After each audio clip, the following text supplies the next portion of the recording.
দয়ার সাগর এ গাছে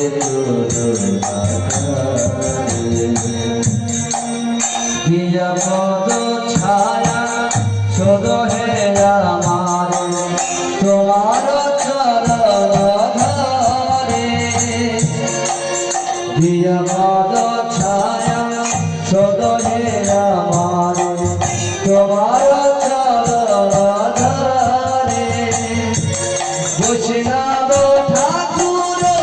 দয়ার সাগর এ দাসে মোদনা করে ওহে বৈষ্ণব ঠাকুর দয়ার সাগর এ দাস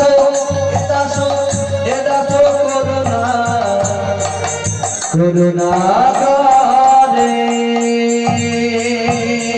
নন্দ সুত বলি যারে ভাগবতে গাই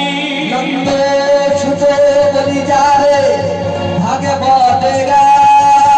সেই কৃষ্ণে অবতীর্ণ আবার চৈতন্য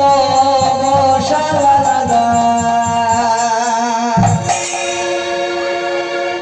তাহলে